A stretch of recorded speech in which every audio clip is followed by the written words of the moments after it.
manage your money properly. So the first point that I'll talk about is to have a budget.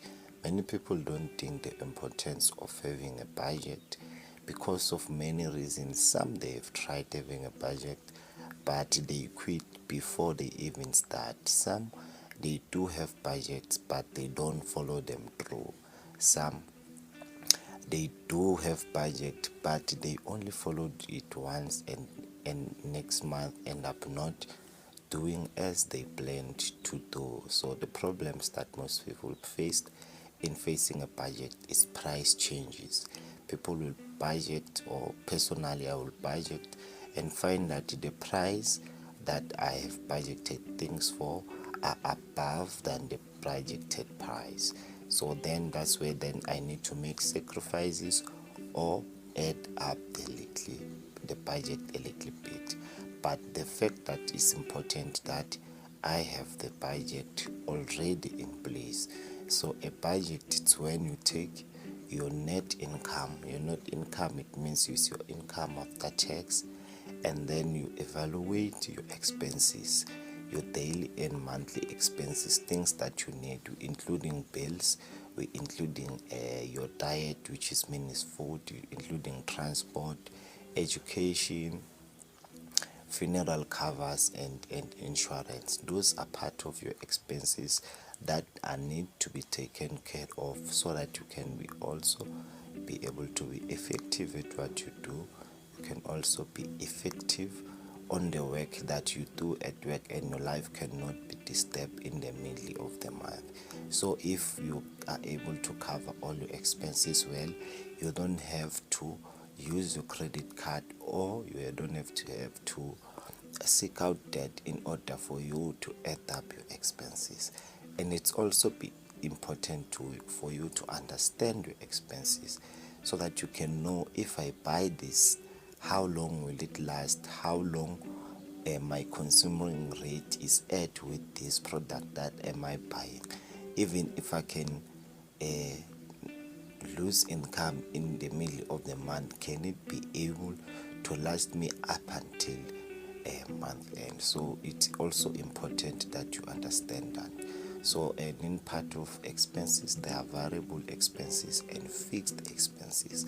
Fixed expenses are easy to budget for because the price of these expenses do not change unless you feel like you want to add more or you want to decrease.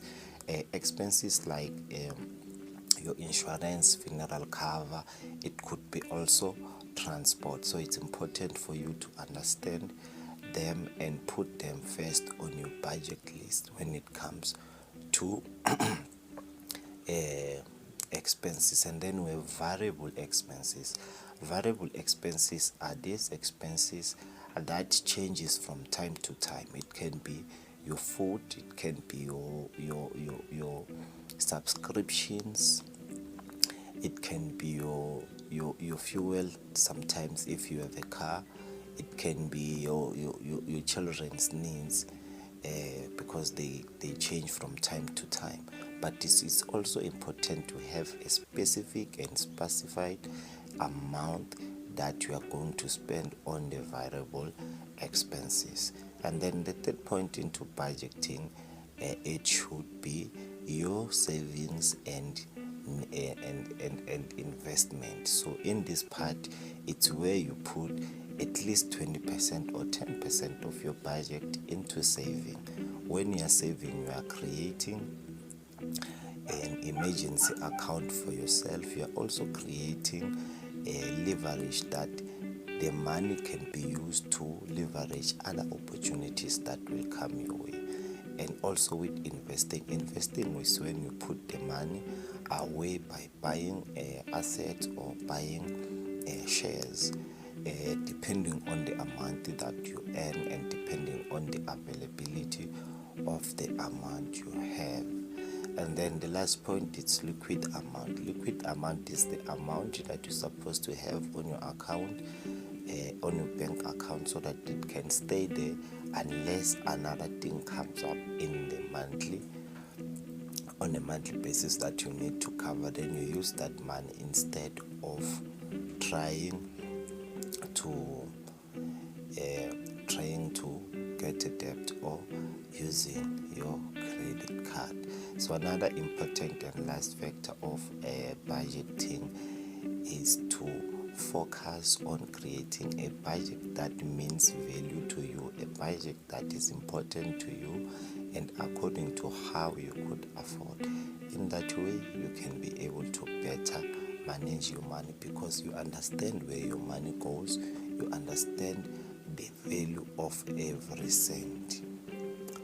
Going to the second point, limit unbudgeted spending. In most cases that make people to not follow the budget, it's unbudgeted spending.